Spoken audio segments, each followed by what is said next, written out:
So here today we're going to talk about Shadowbrokers, NSA, and 0 days. So first we have to do the obligatory slide about me. So my name is Steve Fink. You can hit me on InfoSecFink on Twitter. And so I recently took a job at RSA. Many of you know I've been other places, done other things. Back to doing what I love, what I enjoy. And so before that, I'm also the president of the local ISACA chapter. I also do, I serve on the board of UtahSec. I work at the Black Hat Knock. I walk in Grifter's shadow a lot of the time, trying to follow him around.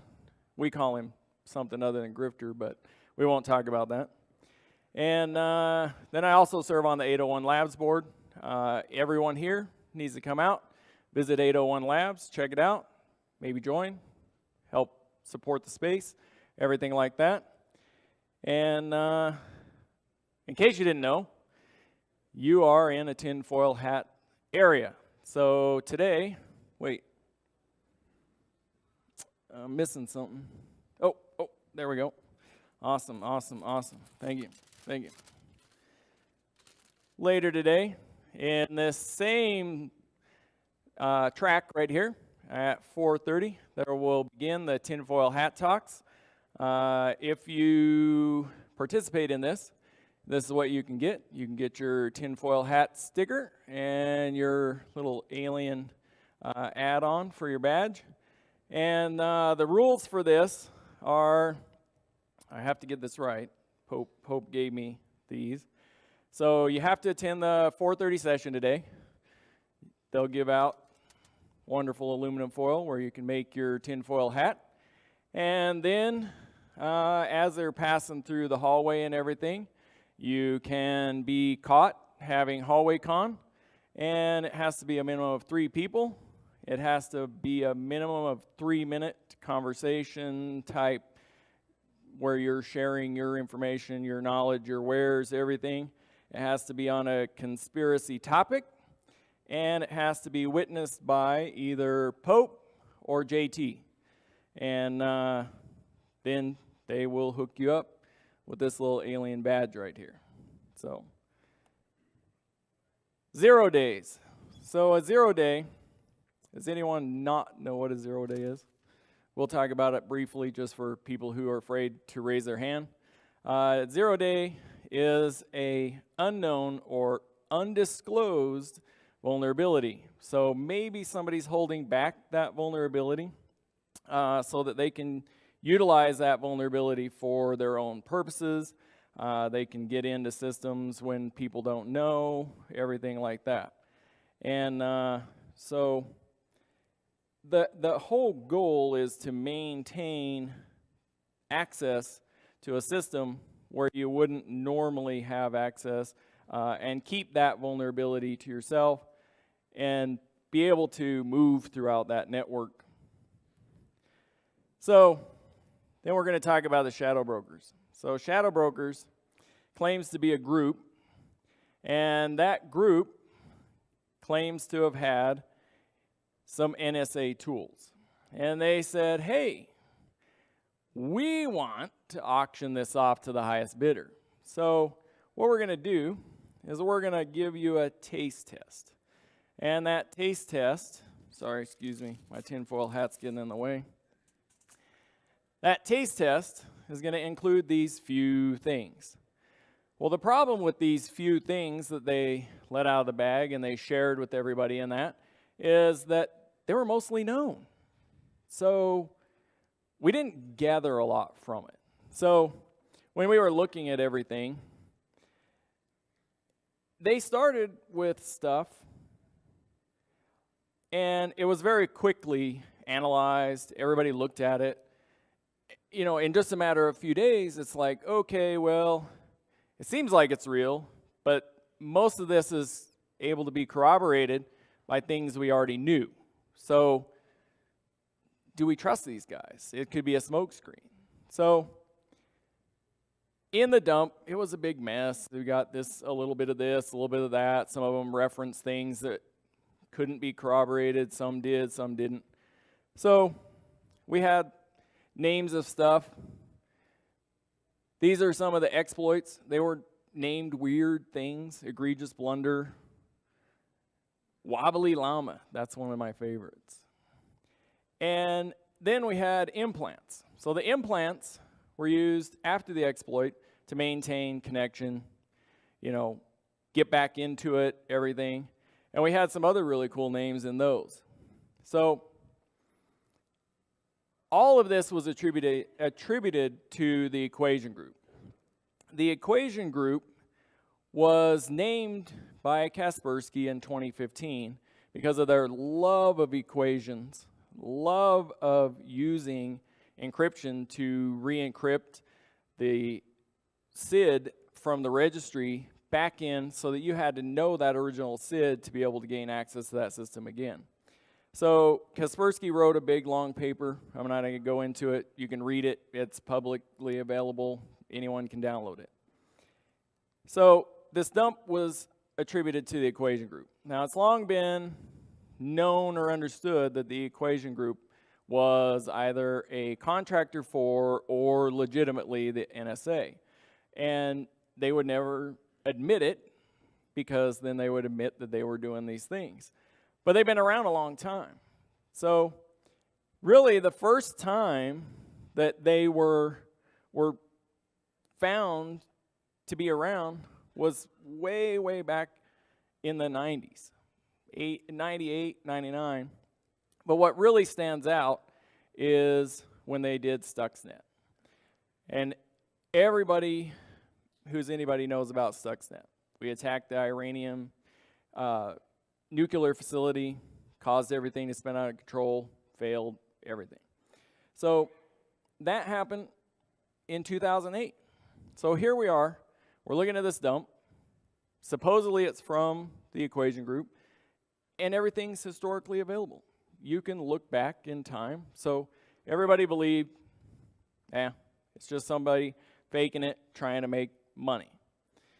Fast forward, April 8th, 2017. How many of you worked in security on this day? Do you still have hair? Because I know in our SOC, people were ripping their hair out. By April 10th, most everyone was bald, because they completely dumped and let go of their entire treasure trove of everything just because Trump pissed them off. So they did a lot of things. They talked about how Trump didn't forget, or he shouldn't forget his base, shouldn't forget the people who elected him, everything like that. So they've always used broken English to try and disguise the fact that maybe they're from the United States. They make it sound like, they're from a foreign country, everything, but why would a foreigner care if Trump wasn't living up to the campaign promises? Why would any of them care?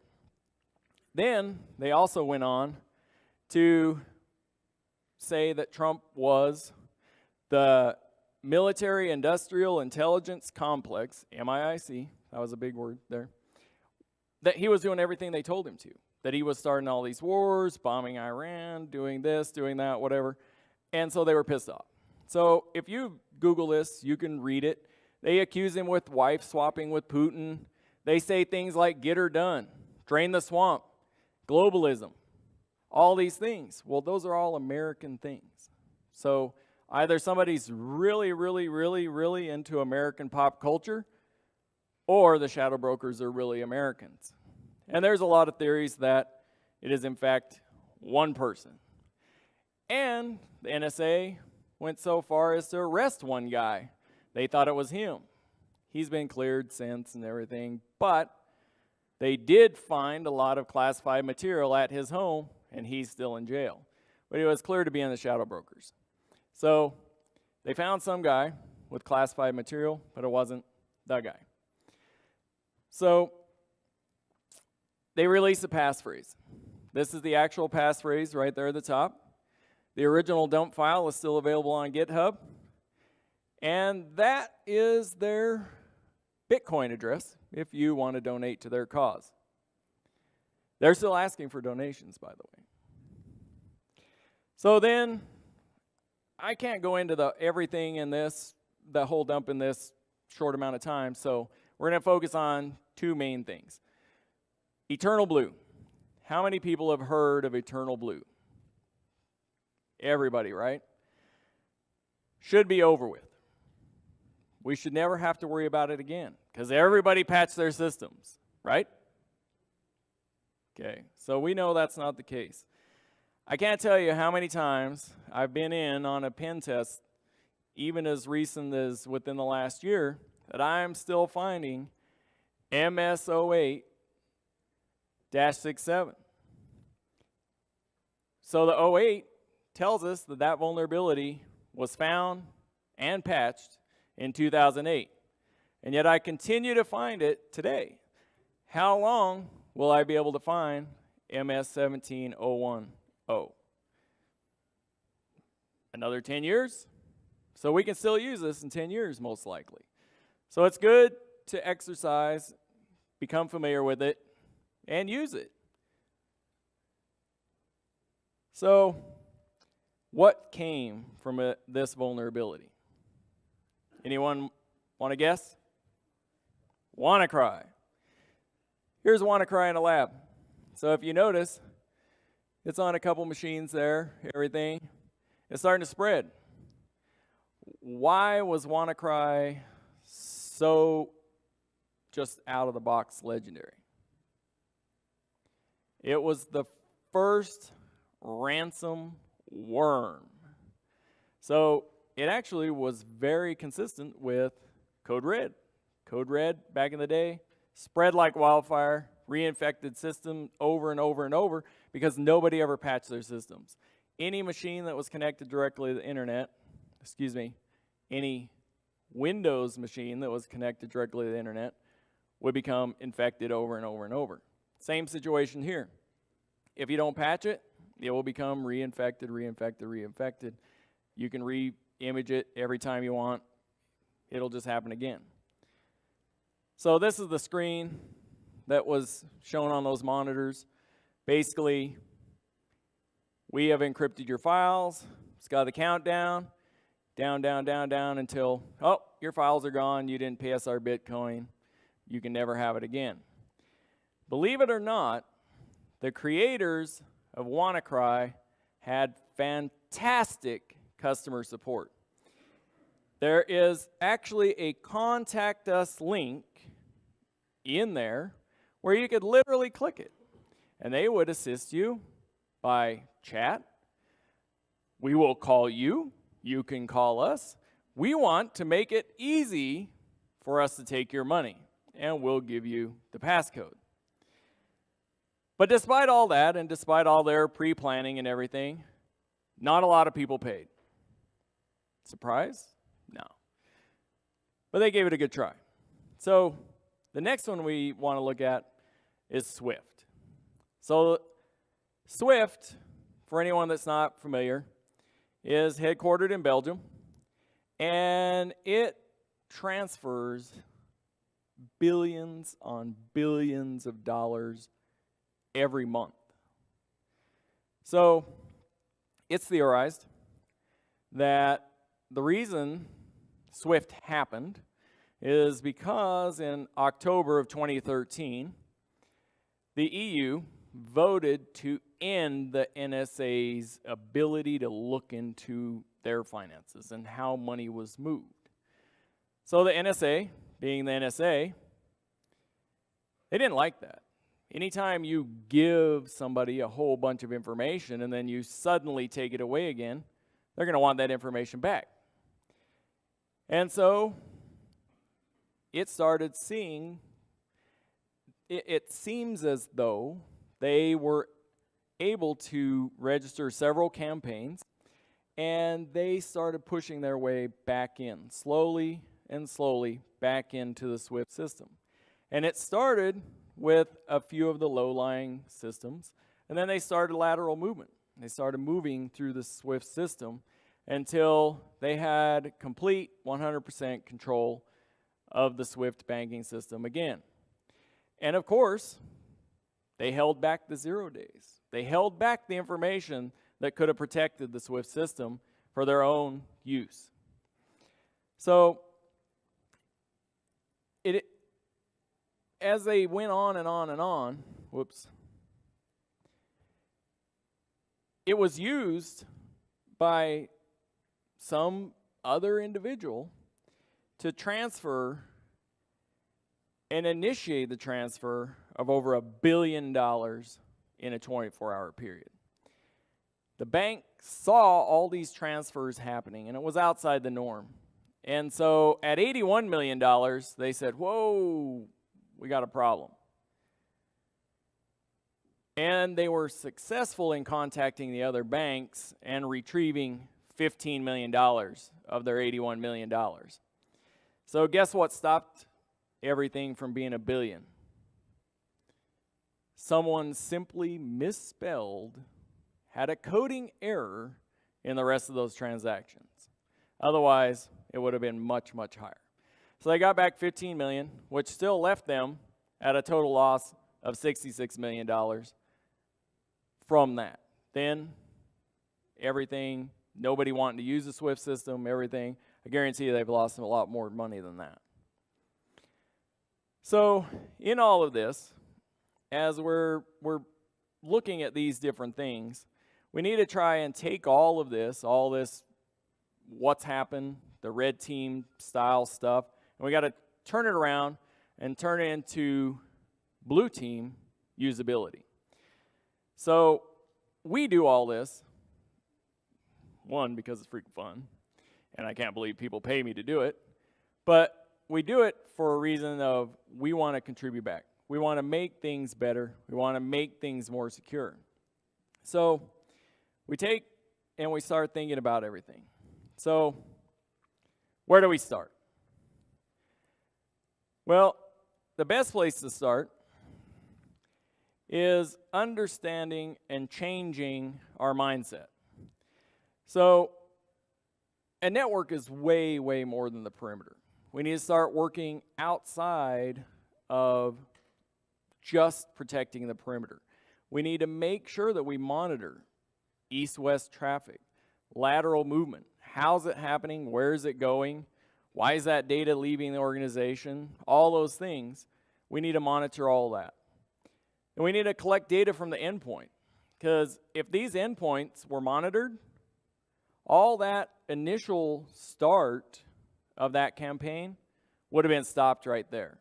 If they had endpoint monitoring, they would have been able to say, hey, this endpoint is firing off some weird processes from these different services.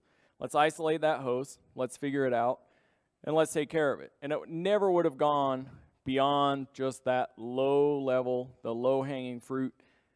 And then we also need to zone our traffic. We need to look at the traffic and say, okay, there's really no reason why HR and accounting should be available to the general public. Let's put in some zone firewalls. Let's limit the amount of data that's moving between those zones and keep track of it. Monitor it. Monitor the data that's going out of the organization. Where is it going? Is it properly encrypted? All those things.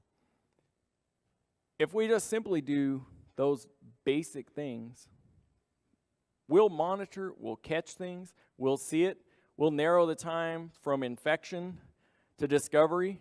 I mean, up till recently, it's been 180 days from the time that someone is infected to discovery. But then it started expanding, and we're now at 200 days. And that's not even counting things like Yahoo. 3 billion accounts. They don't know how long they've been compromised. They just found it. It's maybe been 10 years. 10 years of everything coming and going on Yahoo's network has been compromised. So here's our attack surface from the outside. You can see this is a GRC scan. Everybody familiar with GRC? Everybody use it? I use it all the time. Beans and brews, Get on their network. Hey, what's open? Let's go check it out.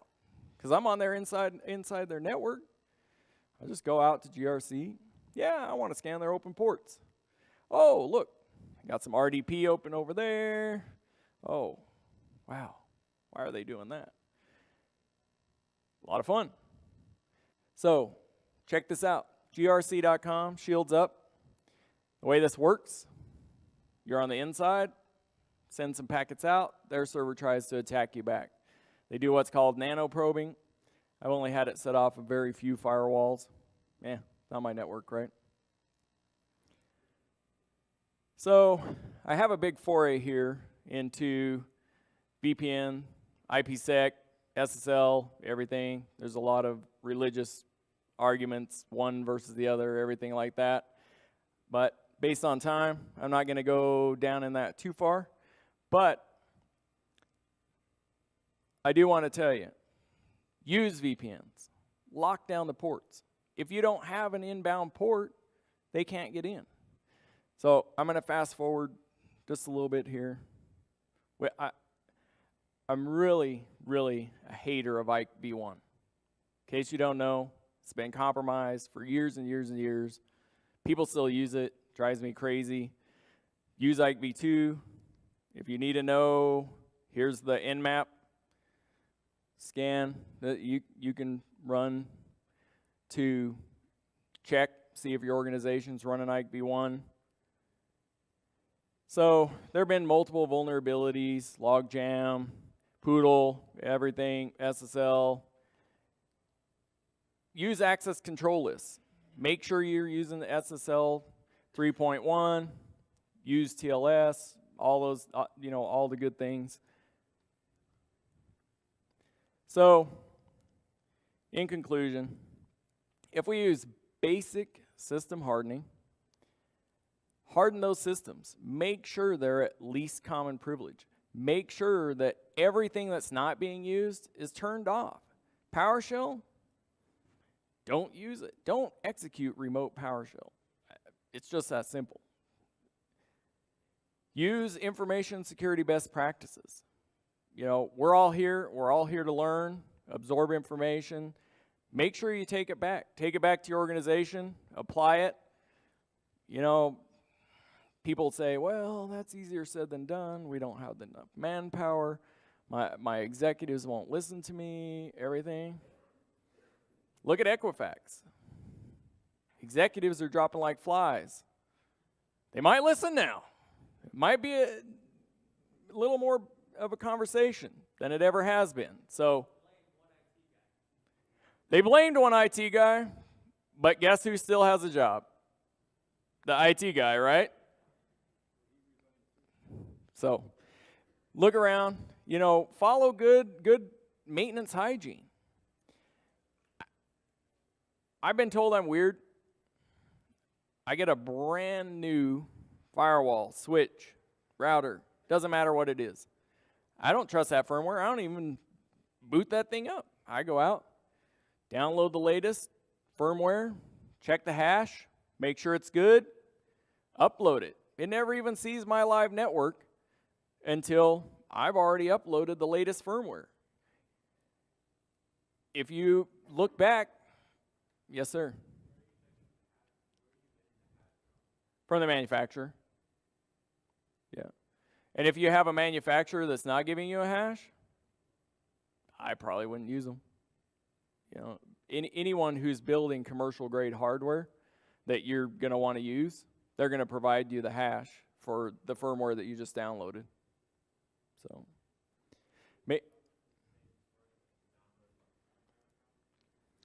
So, like I use specific manufacturers, right? Palo Alto, Fortinet, stuff like that.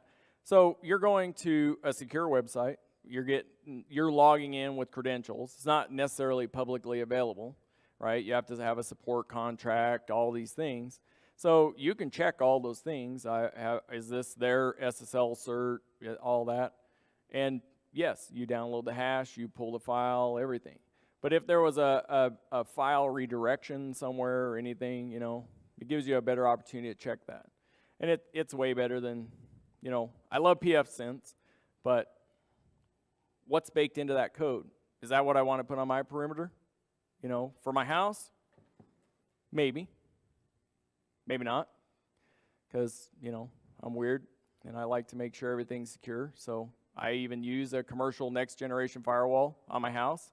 I feel like any organization that builds a network and then allows their CEO to come in remotely from home, they should deploy the exact same level of security at his house that they have at the organization, or they shouldn't let him work from home. So if you have a Palo Alto at the office and it's fully supported and fully configured and everything, put a Palo Alto at the CEO's house. It only makes sense. If he's going to work there half the time, that means half of his work is there. I can't tell you how many times I've done pen tests. I even did one against a DoD facility that had 0 emissions, nothing. They had a tunnel, 100 feet long, left your cell phone in a locker, open the one door, walk in, close that door, and you went 100 feet down to the next one, open it up, walk in. 0 emissions. I was like, man, this might be the one. This might be the one that gets me. I might not be able to claim I have 100% in getting into every organization I've ever been hired to get into. And then I was doing my recon.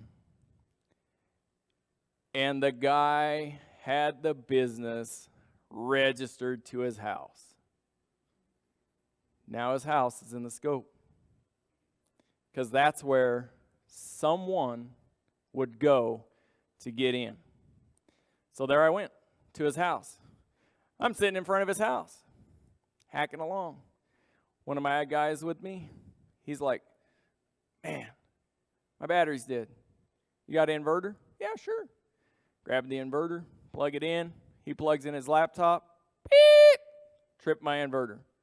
His laptop was so old it needed a bigger power. So I'm like, cool. Open the hood. Run the cables out the window. Hook them on the battery.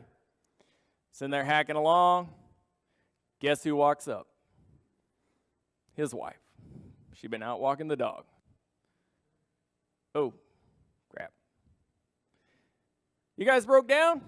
No, ma'am. We're just here breaking in your wireless. We talked to your husband. This. Oh, you know, my computer's been malfunctioning. Oh, I'd be glad to take a look at that for you. I go into his house. I'm sitting at his home office desk, and he has his credit cards lined up like a little train all the way across the desk.